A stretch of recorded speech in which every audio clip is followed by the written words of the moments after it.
Break के बाद एक बार फिर से स्वागत है आपका हमारे इनसाइड झारखंड न्यूज के बुलेटिन में। मैं हूं नंदिता। खबरों की शुरुआत करते हैं राजधानी रांची से।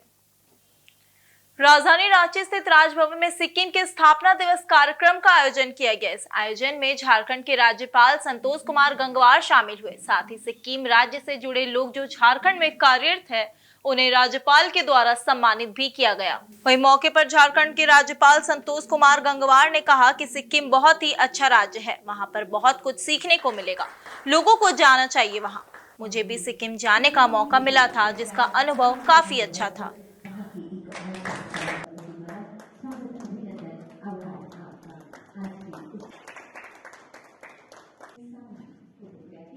सिक्किम जाने का अवसर मिला। एक कमेटी के टूर में गया था मैं, तो वास्तव में वहाँ जाने के बाद मैंने महसूस किया कि बहुत ही सुंदर राज्य है और वास्तव में वहाँ जरूर जाना चाहिए। और वहाँ की जिस ढंग से ऑर्गेनिक वहाँ पर काम होते हैं सब, ये वास्तव में एक बहुत ही अच्छा राज्य है और मैं चाहता हूँ कि लोग उससे वहाँ जाएं, वहाँ जाकर कोई सीखने का पकड़ करें। पोटका में नवोदय विद्यालय के दिवाकर महतो के 12वीं में जिला सेकंड टॉपर होने पर उन्हें फूलों का गुलदस्ता एवं शॉल उड़ाकर सम्मानित किया गया। बायोटेक्नोलॉजी से दिवाकर अब आगे बढ़ना चाहते हैं और अपना भविष्य संवारना चाहते हैं।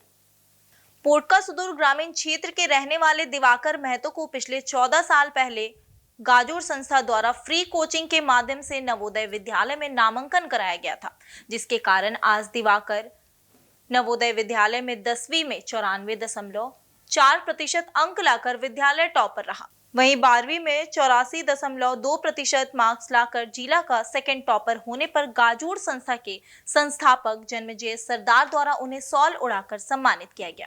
संस्था के संस्थापक जन्मेजय सरदार ने कहा कि पिछले 14 सालों में 30 गरीब असहाय अनाथ बच्चों को निःशुल्क कोचिंग के माध्यम से नवोदय विद्यालय में नामांकन का सिलसिला अभी भी जारी है। उसी का परिणाम है कि आज बच्चे अच्छे पद पर हैं और अच्छा रिजल्ट कर गांव एवं संस्था का नाम रोशन कर रहे हैं। उन्होंने कहा कि पटना के सुपर 30 से प्रेरित होकर पोटका में फ्री नवोदय कोचिंग सेंटर चलाकर बच्चों को एक स्थान देने का काम कर रहे हैं। वहीं दिवाकर के पिता शिशिर महतो ने कहा कि गाजूर संस्था के कारण हमारे परिवार में 5 बच्चे नवोदय में अध्ययनरत हैं।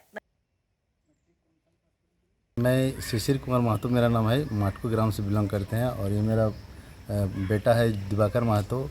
ये छोटा से ही पढ़ने में प्रतिभाशील रहा है, इनका क्रिएटिव माइंड रहा है, लेकिन कहीं ना कहीं हम लोग इनको गाइड अच्छे से नहीं कर पा रहे थे और एक गाजूर संस्था श्रीमान जन्मेजय सरदार जी के द्वारा स्थापित किया गया। वहाँ इनको एक नींव मिला जिसको बोलेंगे, जहाँ से शुरुआत की इन्होंने तैयारी करना और जिसके कारण ही वो आज नवोदय में सिलेक्ट हुआ 6th क्लास में। आज वहाँ से पढ़ते पढ़ते वहाँ पूर्वी सिंहभूम का 10th क्लास में टॉपर भी रहा और अभी फ़िलहाल 12th क्लास में उन्होंने सेकंड टॉपर हासिल किया है। और ये सारा श्रेय जाता है हमारे गाजूर संस्था के संस्थापक श्रीमान जमीन जी को। और हम यही बोलते हैं कि इन संस्था के द्वारा जितने भी सारे लोग इधर पढ़ते हैं उनका उज्जवल भविष्य हो। साथ में मेरा पुत्र भी जो इतना अच्छा यहाँ प्रदर्शित किया उनका भी उज्जवल भविष्य हो। हाल 2023 में हम 10th पास किए थे तो उसमें मेरा 94% आया था और अभी इस साल 12 क्वालिफाई किए हैं, पास किए, तो उसमें मेरा रिजल्ट 84%। तो आगे अभी नीट का एग्ज़ाम भी दिए हैं, तो अभी आगे परस्यू करने के लिए बायोटेक्नोलॉजी में मेरा फोकस ज़्यादा है, बायो में। तो आगे बायोटेक्नोलॉजी में हम जाना चाहते हैं। जो मैं बस CUT का एग्ज़ाम के लिए एप्लीकेशन भरे हैं, तो उसका एग्ज़ाम अभी 20 और 29 को है मेरा। उसके बाद फिर कोई कॉलेज यूनिवर्सिटी में जाएंगे और बायोटेक्नोलॉजी में करियर परस्यू करेंगे। अभी क्या पोजीशन है आपका रिजल्ट का? 84% स्कूल में है और क्लास में 2nd पोजीशन है। किस में है? जवाहर नवोदय विद्यालय पूर्वी सिंहभूम। इधर जमशेदपुर के सोनारी के कागल नगर में एक नवविवाहिता ने शादी के मात्र 16 दिन बाद आत्महत्या कर ली। मृतका की पहचान रीता कुमारी महतो के रूप में हुई है, जिसकी शादी 29 अप्रैल 2025 को सोनारी के कागल नगर निवासी चंदन महतो के साथ हुई थी। रीता गमरिया थाना क्षेत्र के चित्रगुप्त नगर निवासी शंभू महतो की बहन थी। मायके पक्ष के शंभू महतो ने ससुराल वालों पर हत्या का आरोप लगाया है। उनका कहना है कि ससुराल वालों ने बाइक की डिमांड की थी, जिसे पूरा नहीं किया गया तो उसकी हत्या कर फांसी पर लटका दिया गया। शंभू महतो ने पुलिस से न्याय की गुहार लगाई है और ससुराल वालों के खिलाफ कार्रवाई की मांग की है। वहीं रीता के पति चंदन महतो का कहना है कि रीता अक्सर ही बात छुपाया करती थी। गुरुवार को उन्होंने रीता के फोन को चेक किया, जिसमें कुछ ऐसी बातें सामने आई जिससे उन्हें लगा कि रीता तनाव में है। चंदन महतो ने कहा कि उन्हें नहीं पता कि रीता ने आत्महत्या क्यों की, लेकिन उन्हें लगता है कि रीता की मौत के पीछे कोई बड़ा कारण हो सकता है। पुलिस ने इस मामले में जांच शुरू कर दी है और दोनों पक्षों के बयान दर्ज किए जा रहे हैं। पुलिस यह पता लगाने की कोशिश कर रही है कि रीता की मौत के पीछे के कारण क्या था। पुलिस ने सबको पोस्टमार्टम के लिए भेज दिया और रिपोर्ट का इंतजार कर रही है। रीता की मौत के बाद उसके परिवार में मातम पसरा हुआ है। रीता के मायके और ससुराल पक्ष के लोग सदमे में हैं और उन्हें समझ नहीं आ रहा कि क्या हो गया है। रीता के परिवार वालों ने पुलिस से न्याय की गुहार लगाई है और दोषियों के खिलाफ कार्रवाई की मांग की है। फांसी का एक्चुअली लड़का वाला का पक्ष से एक दहेज का डिमांड था गाड़ी का, जो हम लोग शादी के दिन हम लोग नहीं दे पाए। उसके बाद थोड़ा पताड़ना, शादी के बाद से ही पताड़ना चालू हो गया था ये लोगों का। उसके बाद 11 तारीख संडे को मेरी बहन को हम लोग ले आए अपने घर, है ना। हम लोग सोचे थे कि इस गाड़ी दे करके ही उसको विदा करेंगे। इसका 12 तारीख को हम लोग बुकिंग भी किए थे गाड़ी का, होंडा शोरूम बिस्कुटपुर जा करके, और बुकिंग का सारा कागज़ भी है हमारे पास। और जो देख जाए फिर 14 तारीख को ये लोग यहाँ से परसों हम मेरी बहन को लेकर के और कल इस तरह का घटना हो गया। हाथ पे टांगा है। अब ये लोग बोल रहा है सुसाइड किया है ना। हम लोग को तो जहाँ तक दिख रहा है कि मतलब मर्डर ही है, ये मर्डर ही है। तो पोस्टमार्टम की फ़ोटो जैसा ही बताया है पापा को, फ़ोटो वो अपनी फ्रेंड के साथ, है ना, फ्रेंड के साथ कोई मतलब होटल में गई थी, स्विमिंग पूल नहाते हुए। तो ये सब का फ़ोटो है। किसी लड़का के साथ या किसी इस तरह का कोई फ़ोटो नहीं है। आपको हम आपको दिखा सकते हैं, ऐसा कोई फ़ोटो नहीं है। तो धागा दहेज के लिए ही मारा है। दहेज के लिए है फ़ोटो में क्या ऐसा था कि फ़ोटो के लिए वो बता रहा है कि हम ड्यूटी में थे उस समय। रीता माता, उम्र कितना था उनका? 23 साल। कब शादी हुई थी आपकी? 29 अप्रैल 30 अप्रैल को। कहाँ रहते थे? सुनारी में रहते। सुनारी कहाँ पे? आगरा में। कहाँ शादी की हुई थी? गमरिया में। कल क्या हुआ था? ड्यूटी से जाने से पहले मैंने उसका फ़ोन में फ़ोटो देखा। क्या फोटो? पहले वो कहीं कंपनी में जो काम करती थी, वहाँ का वो लोगों का फेयरवेल था। तो पहले से मेरा लव मैरिज है, तो मेरा पहले से जान पहचान था उससे 3-4 साल से जानते हैं। कुछ दिन उससे पूछे भी तो बताई नहीं। तो अचानक मेरे को फ़ोटो दिखा, स्विमिंग पूल में नहा रही थी। तो वही मैंने पूछा उससे कि आपने बताया नहीं। फिर उसके साथ एक लड़की थी फ़ोटो में। मैंने पूछा ये कौन है, तो बोली HR है। किसके साथ गई थी? खाली नहीं, हम लोग 2 ही लोग गए थे। तो वो बोली कि नहीं, पूरा सब स्टाफ था, सब कोई गए थे। तो मुझे उसी में गुस्सा आ गया कि बता नहीं रही है। तो मैं उसी में गुस्से से बिना बोले उससे बिना बात किए मैं ड्यूटी चला गया। इधर जमशेदपुर के बागबेड़ा थाना अंतर्गत हररगुट्टू निवासी समरजीत कुमार सिंह ने जिले के SSP से मुलाकात कर अपने भाई आशीष कुमार सिंह की मौत के मामले में इंसाफ की गुहार लगाई है। समरजीत ने आरोप लगाया कि उनके भाई के बिजनेस पार्टनर रंजीत पांडे ने न केवल धोखाधड़ी की, बल्कि उनके खिलाफ झूठा मुकदमा भी दर्ज कराया है। इसके साथ ही समरजीत ने बागबेड़ा पुलिस पर एक तरफा कार्रवाई और आरोपी पक्ष को संरक्षण देने का गंभीर आरोप लगाया है। उन्होंने बताया कि 19 फरवरी को प्रयागराज कुंभ से लौटते समय उनके भाई आशीष कुमार सिंह बिजनेस पार्टनर रंजीत पांडे की स्कॉर्पियो विंध्याचल के पास गाड़ी दुर्घटनाग्रस्त हो गई थी, जिसमें आशीष गंभीर रूप से घायल हो गए थे। इलाज के दौरान उनकी मौत हो गई। इस मामले में समरजीत ने बागबेड़ा थाने में रंजीत पांडे के खिलाफ गैर इरादतन हत्या का मामला दर्ज कराया था। बाद में थाने में दोनों पक्षों के बीच समझौता हुआ, जिसमें तय हुआ कि रंजीत पांडे मोटर वाहन दुर्घटना क्लेम की राशि दिलाने में सहयोग करेंगे और आशीष के हिस्से की 1000 वर्ग फुट जमीन का पावर ऑफ अटॉर्नी या सेल डीड उनके परिवार के नाम करेंगे। साथ ही किसी भी विवाद की स्थिति में वह भुगतान करने को बाध्य होगा।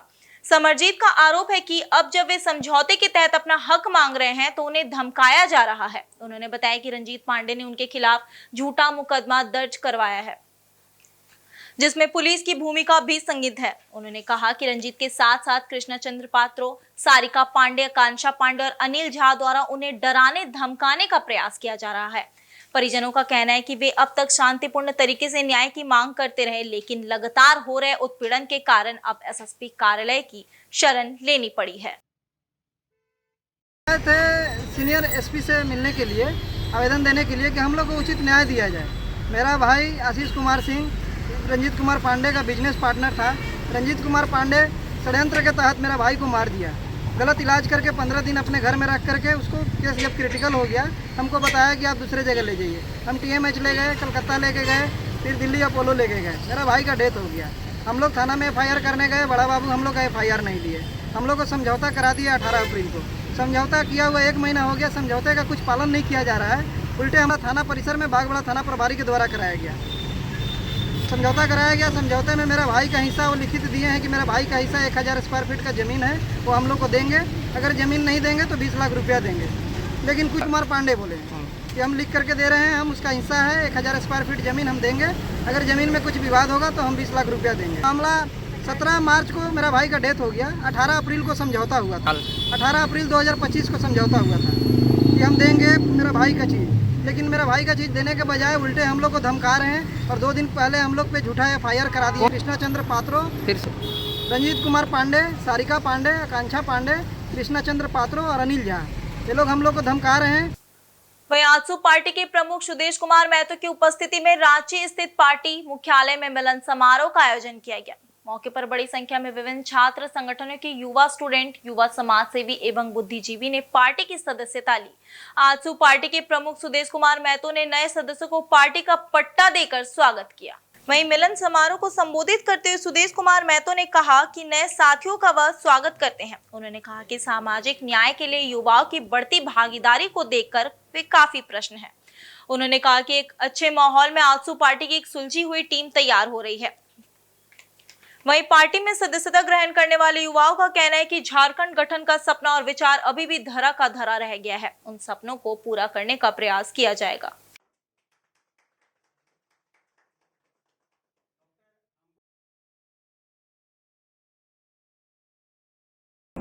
कि वो सामाजिक रूप से खुद को जोड़ना है, क्योंकि जो विषय को लेकर ये आगे बढ़े हैं, जिस सब्जेक्ट को शैक्षणिक योग्यता को इन्होंने तैयार किया है, वहाँ से इनके लिए खुला भविष्य दिखता है। लेकिन समांतर रूप से समाज के साथ चलना, समाज के विषयों को समझना, राज्य की चिंता करना, आवाम की चिंता करना, अगर ये बराबर विषय चल रहा है तो मुझे लगता है कि एक जवाबदेह युवा अब इस राज्य के अंदर खड़ा हो रहा है, जुड़ रहा है। एक अच्छे वातावरण की शुरुआत हम इसे मान सकते हैं। और मुझे अच्छा लगता है जब ऐसे टीम, एक सुलझी हुई टीम, विचारों से ओतप्रोत टीम जब साथ में जुड़ती है तो हम लोग भविष्य की कल्पनाओं को बड़ा रूप से हम लोग देखना प्रारंभ करते हैं। मैं हार्दिक दिल से इन सभी का स्वागत करते हैं, अभिनंदन करते हैं। मैं संजय कुमार साहू और शोधार्थी, नागपुर विभाग, डॉक्टर श्यामा प्रसाद मुखर्जी विश्वविद्यालय रांची। और नागपुरी के एक बड़े विद्वान दादा प्रफुल्ल कुमार राय कहते थे, नागपुर चुप नहीं रही, नागपुर आप बोली, नागपुर ढेर दिन सुतल रहे, आप तो नागपुर नजर खोली। कहने का अर्थात यह है कि जो झारखंड हमारा 25 वर्षों का हो गया है, कहने का अर्थात एकदम जिसको हम लोग बोलते हैं नौजवान, तो जिस तरीक़ा से झारखंड का नींव रखा गया कि हमारा एक अलग राज्य होगा, हमारी अपनी भाषा होगी, अपनी संस्कृति होगी, सब कुछ अलग अलग। लेकिन झारखंड इतने लंबे वर्षों के अंतराल में वैसा जो लोग गढ़े थे, जो मतलब झारखंड को लेकर आंदोलन कर रहे थे, उनका सपना पूरा शायद अभी भी धरा का धरा रह गया। तो हमारा ये विचार है कि जो नए युवा आजसू पार्टी में आ रहे हैं, उन सपनों को साकार करेंगे। और हम लोगों ने पढ़ाई तो जहाँ तक करना था कर लिया, लेकिन जो आज हमारे युवा हैं जो मांग कर रहे हैं रोजगार को लेके या शिक्षा को लेके, जो सुधार चाहते हैं, मेरा जो मानना है कि हम इस संगठन से जुड़ के अगर इस सामाजिक न्याय के प्रति अपना अगर कुछ योगदान दे सकते हैं तो उसी ध्येय के साथ आज हम इस पार्टी को ज्वाइन किए हैं और कोशिश करेंगे कि सर के साथ सुदेश महतो जी के साथ कदम से कदम मिलाकर सामाजिक न्याय के प्रति अपना जो भी योगदान दे सके वो हम देने की कोशिश करेंगे। धन्यवाद। वहीं राज्य सरकार द्वारा लाई गई नई शराब नीति पर आजसू पार्टी ने अपनी प्रतिक्रिया व्यक्त की है। पार्टी प्रमुख सुदेश कुमार महतो ने कहा कि एक और जहां शिबू सोरेन का जीवन शराब के खिलाफ संघर्षरत रहा, वहीं आज झारखंड मुक्ति मोर्चा की सरकार शराब के लिए नीति ला रही है। वहीं जेपीएसएससी के मुद्दे पर सुदेश कुमार महतो ने कहा कि सरकार ने युवाओं को रोजगार का सपना दिखाया था। अब तक जेपीएसएससी के माध्यम से मात्र 153 युवाओं को रोजगार मिला है, जबकि बीडीओ, सीओ समेत अन्य विभागों में 1900 पद अभी भी रिक्त पड़े हुए हैं। उन्होंने कहा कि पार्टी ने नई सरकार को 6 महीने का वक्त दिया था, अब सरकार के खिलाफ आंदोलन किया जाएगा। देखो, सरकार का जो अभी नीति आया है, मैं सबसे पहले उस नीति पर ये कहूंगा कि ये झारखंड मुक्ति मोर्चा और शिबू सोरेन जी की पार्टी है जो इस राज्य में नेतृत्व कर रही है। शिबू सोरेन जी के निजी विचार से अवितर ये पार्टी काम कर रही है, क्योंकि शराब के लिए नीति बनाएंगे बोल के गुरुजी का तो कोई नेतृत्व ऐसा नहीं होता, क्योंकि उनका जीवन और पीछे का जो काल रहा है, उन्होंने हमेशा इस आइडियोलॉजी को फोकस किया है कि भाई शराब के सेवन से बचाना है। आज उनकी पार्टी इस राज्य में नेतृत्व करके नीतियां बना रही है, ये एक फोकस है मेरा। क्या माननीय मुख्यमंत्री जी जो जिस पद को सुशोभित कर रहे हैं, उस पद की गरिमा और दायित्व का मुझे लगता है कि वो दूसरी बार पद लिए हैं और गंभीरता से कम उसका अवलोकन करना चाहिए उनके दायित्व का। मुख्यमंत्री से अलग कोई स्वतंत्र संगठन यहाँ नहीं है। जब जेपीएससी है तो स्टेट बॉडी की है, स्वतंत्र इकाई के रूप में काम करती है, ये बात सही है। लेकिन उन पर अंकुश, उनके पदाधिकारी, हमारे ही पदाधिकारी वहाँ पर एज ए सेक्रेटरी काम करते हैं और उनकी नियुक्ति भी मुख्यमंत्री के अधीन के माध्यम से ही होता है। तो इन सभी बातों को थोड़ा किनारे रखिए और जवाबदेही में आइए। तो एक प्रशासनिक रूप से जो जवाबदेह होना चाहिए था वो जवाबदेही नहीं निभा रहे, उनको निभाना चाहिए, क्योंकि उनके साथ उम्र बहुत मायने रखता है और कितना कठिन परिस्थिति से बच्चे अपनी तैयारी करते हैं, स्टूडेंट्स अपनी तैयारी करते हैं। अब रिजल्ट उनको तुरंत से तुरंत निकालना चाहिए, अन्यथा संगठन 6 महीना का समय संगठन ने दिया था उनको, ये तो बड़े रूप से पूरे राज्य के आवाम के साथ अब उनके दरवाजे में खड़ा होने का समय अब आ रहा है कि इशू बेस्ड पार्टी फिर से सड़क पर खड़ा होकर इन चीजों पर, इन छात्रों के साथ खड़ा होकर आंदोलन को बल देने का काम करेगी। ये हमारा एकदम पार्टी का स्टैंड है, ये बड़ा स्पष्ट है। चाईबासा जंगल में वज्रपात से सीआरपीएफ 26 बटालियन के सेकंड कमान अफसर एम प्रभु सिंह शहीद हो गए। सीआरपीएफ की तरफ से सेकंड कमान अफसर एम प्रभु सिंह की मृत्यु होने पर इन्हें आदित्यपुर स्थित 157 सीआरपीएफ बटालियन मुख्यालय में श्रद्धांजलि दी गई। आदित्यपुर से सीआरपीएफ 157 बटालियन मुख्यालय में आयोजित श्रद्धांजलि कार्यक्रम में झारखंड पुलिस समेत सीआरपीएफ के सभी वरीय पुलिस पदाधिकारी मौजूद थे, जहां सीआरपीएफ द्वारा पूरे सम्मान से शहीद एम प्रभु सिंह को अंतिम सलामी दी गई। इससे पूर्व मणिपुर से पहुंचे शहीद एम प्रभु सिंह की पत्नी एवं बेटे ने भी नम आंखों से उन्हें श्रद्धांजलि अर्पित की। श्रद्धांजलि सभा में मुख्य रूप से झारखंड पुलिस के एडीजी संजय आनंद लाटकर, झारखंड पुलिस के आईजी अभियान अमोल वेनुकार होमकर, झारखंड के CRPF chapter IG Saket Singh समेत कई पुलिस पदाधिकारी मौजूद थे। वहीं इस मौके पर मीडिया से बातचीत करते हुए आईजी ऑपरेशन अमोल वेनुकांत होमकर ने कहा कि एक प्राकृतिक आपदा घटना है, पुलिस एवं सीआरपीएफ जवानों का मनोबल काफी ऊंचा है, नक्सलवाद झारखंड में समाप्ति की ओर है। इन्होंने कहा कि डीजीपी के अगुवाई में झारखंड पुलिस निरंतर अभियान जारी रखेगी। गौरतलब है कि चाईबासा के बलिवा में गुरुवार को आसमानी बिजली गिरने की वजह से सीआरपीएफ के 2 अधिकारी सहित कुल 4 जवान घायल हो गए थे। शुक्रवार को इलाज के दौरान सेकंड कमान अधिकारी एम प्रभु सिंह शहीद हो गए। मणिपुर के रहने वाले एम प्रभु सिंह की पोस्टिंग कुछ महीने पहले ही झारखंड में हुई थी। चाईबासा के घोर नक्सल प्रभावित बलिवा के जंगल में सीआरपीएफ 26 बटालियन अधिकारी और जवान अभियान पर थे। इस दौरान जंगल में तेज आवाज के साथ वज्रपात हुई और मौके पर सीआरपीएफ के 2 अधिकारी और 2 जवान आसमानी बिजली के चपेट में आ गए, जिससे वे बुरी तरह से जख्मी हो गए थे। सबसे पहले अभियान में मौजूद डॉक्टरों ने ही घायलों का इलाज किया, उसके बाद सभी घायलों को जंगल से रेस्क्यू कर बाहर निकाला गया था।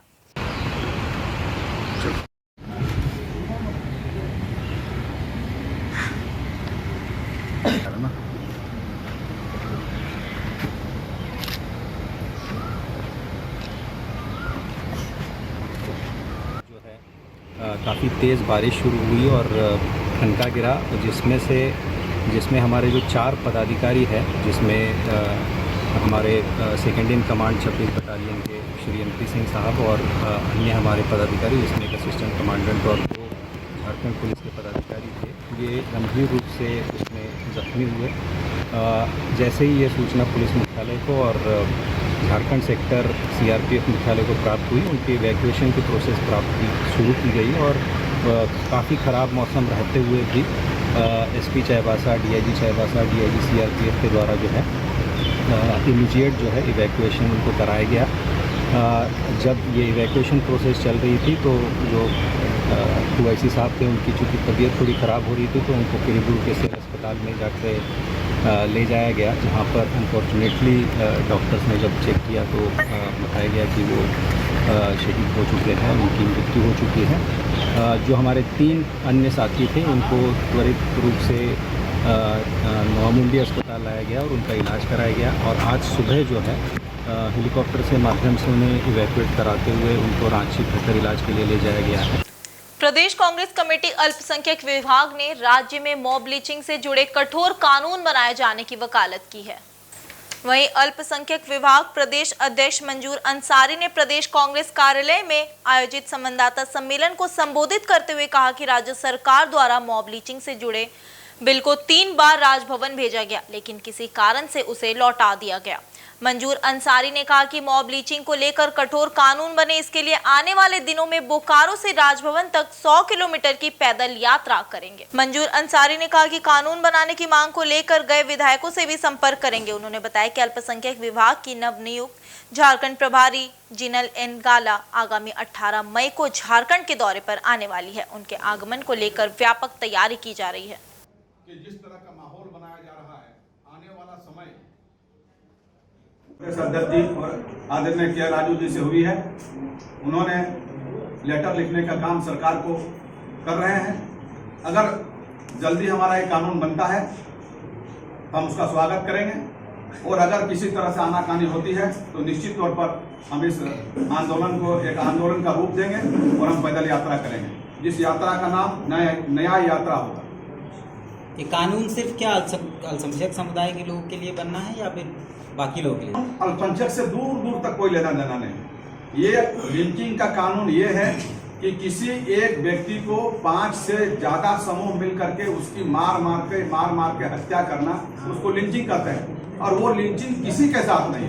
हम आपके माध्यम से कुछ लोग ये भी इसको रूप देने का काम करते हैं कि आपस में लड़ाने के लिए, झगड़ा करने के लिए। हम किसी भी अपराधी चरित्र के जो लोग होंगे, कोई भी अपराधी करेंगे, कोई भी छेड़छाड़ करेंगे, वैसे लोगों को भी नहीं बख्शा जाए। हमारा कानून उसको भी कठोर से कठोर सजाए दे। लेकिन हमारा ये संविधान किसी को यह हक नहीं देता है कि कानून अपने हाथ में लेकर के हम मार के किसी को हत्या कर दें। आज के बुलेटिन में सिर्फ इतना ही। जल्द मिलते हैं नए समाचारों को लेकर, तब तक के लिए देखते रहिए इनसाइड झारखंड न्यूज। धन्यवाद।